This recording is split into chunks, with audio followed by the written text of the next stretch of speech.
Muy buenas tardes a todos. Doctor Julio Jurado Fernández, doctor Carlos Picado Vargas, doctora María Belén Olmo Schioponi. Es sinceramente un honor compartir con ustedes este panel. A la organización del evento, al doctor Ulate, el agradecimiento es en el mismo sentido y personalmente tampoco puedo dejar de felicitar al nuevo presidente de la UMAU, que es un gran profesor de Derecho Agrario, y a todos los integrantes de la comisión directiva a quienes conozco. La ponencia, que me voy a esforzar por ser particularmente rápido y que sea corto, de modo tal que si alguno tiene algún grado de interés, después pueda, por sus propios medios, leerla e investigar. Tiene por título, como ustedes ven, la reparación de daños producidos al agricultor como derivación del proceso de cambio climático. Según mi actual nivel de conocimiento, no ha existido hasta ahora en ninguna rama jurídica un estudio teórico profundo y sistematizado sobre el efecto que el nuevo derecho del cambio climático o que el nuevo sistema climático puede tener sobre las relaciones productivas agrarias humanas.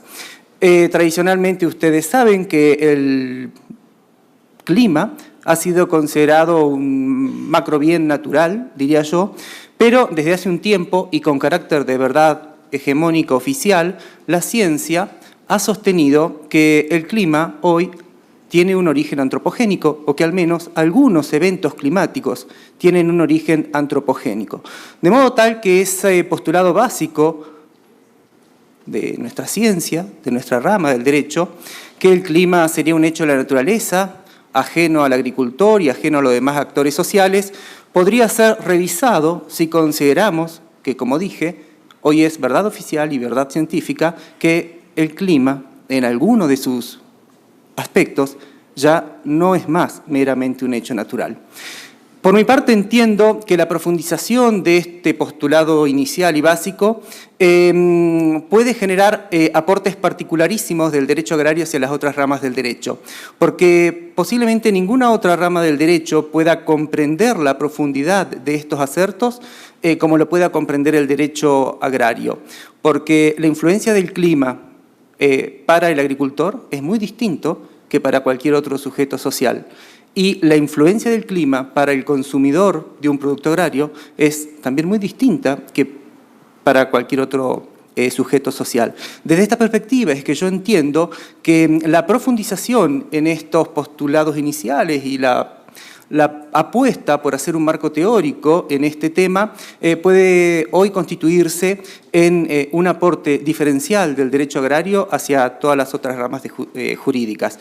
Sería no solo interesante, sino, creo yo, profundamente necesario para que aquellas personas que pudiesen ser proyectadas hacia una vida sin propiedad y justamente sin mayores proyectos puedan ser recuperadas desde el paradigma axiológico que desde su nacimiento tuvo el derecho agrario.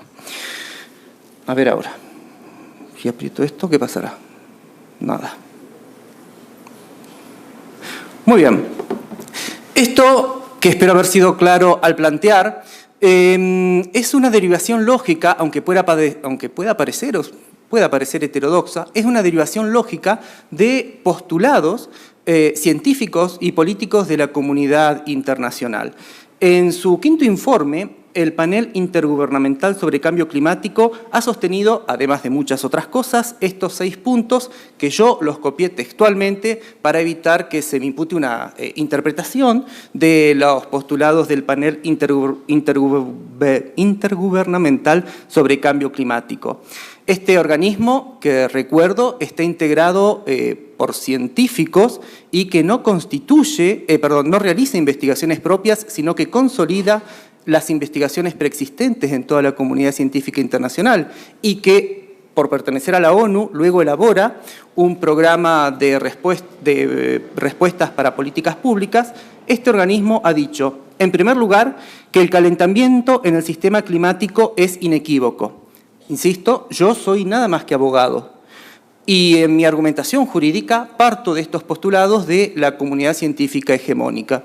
Ellos han sostenido que el calentamiento en el sistema climático es inequívoco, o sea que existe, porque hay algunas voces que dicen que no existe. Y en segundo lugar, que es sumamente probable, con un alto grado de confiabilidad, que el factor humano haya sido la causa dominante de dicho calentamiento.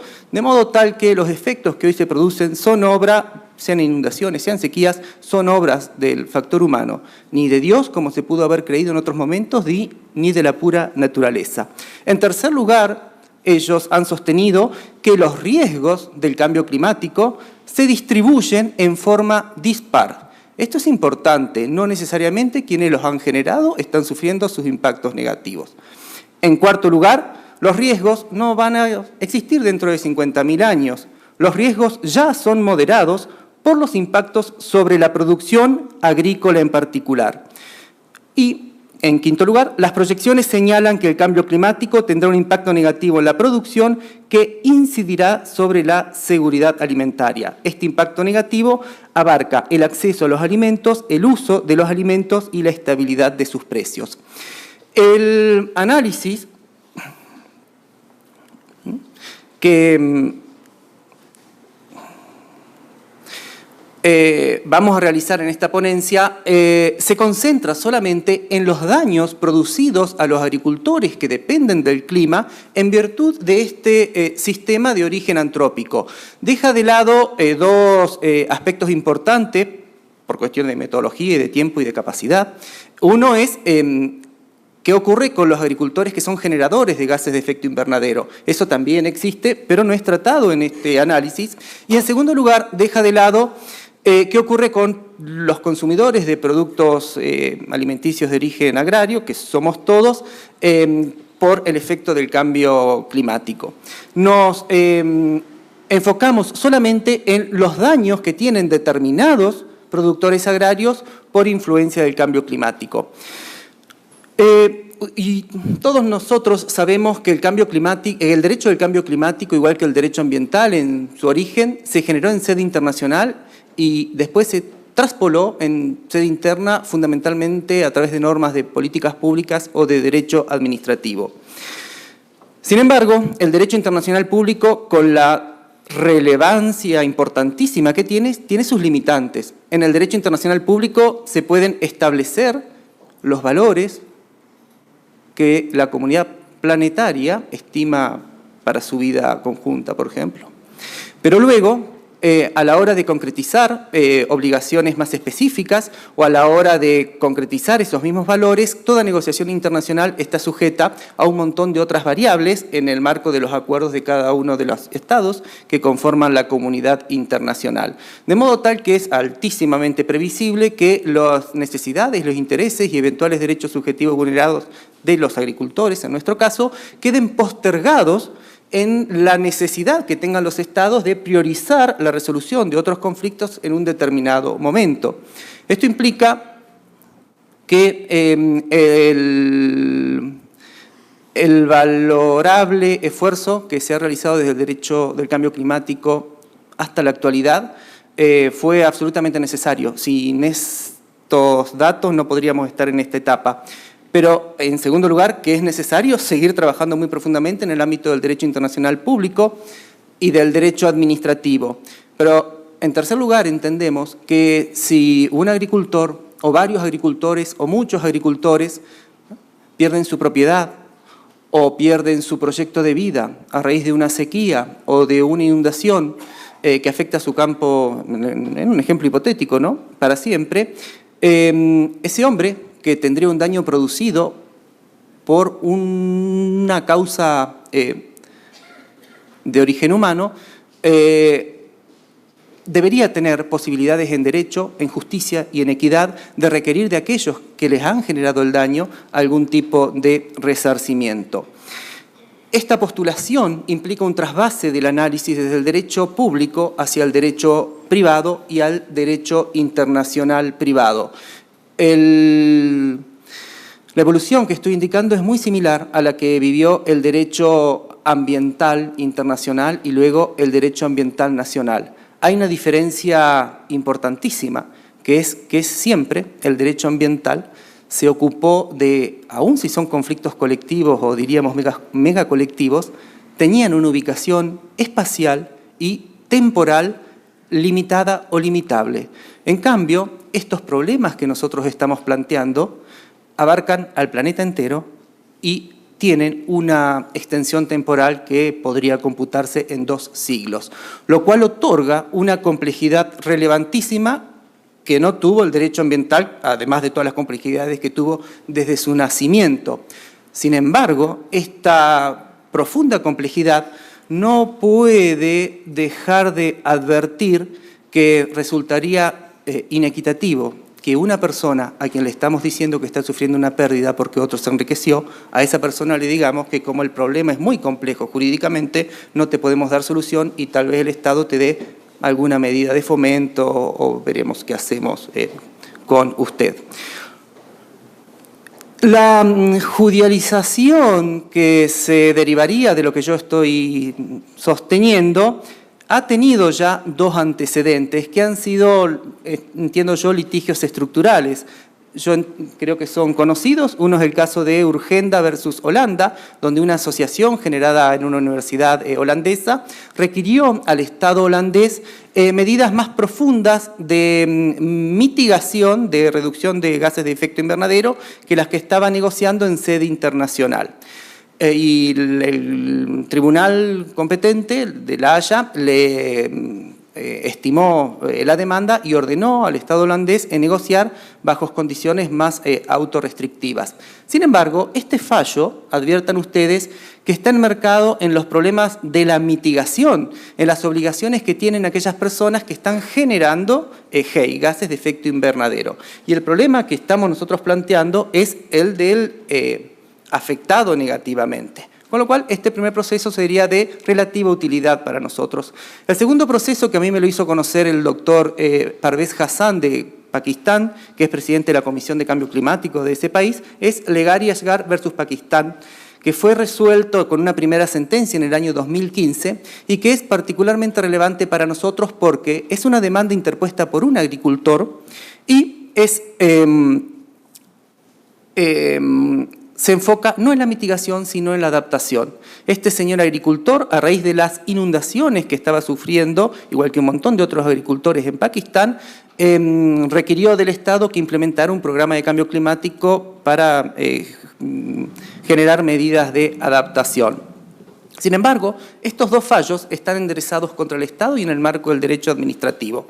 Y lo que nosotros estamos postulando para un mayor debate de la comunidad científica y eventualmente validación de la comunidad científica es que, además de todo este importantísimo esfuerzo, se analice la posibilidad de realizar reclamos en el marco del derecho privado y del derecho internacional privado. Eso implica reanalizar desde el derecho agrario, por un lado, lo que uno podría llamar, tomando ideas del profesor Pastorino, del profesor Guerradaneri, del profesor Matus Escorihuela, un derecho del exceso hídrico.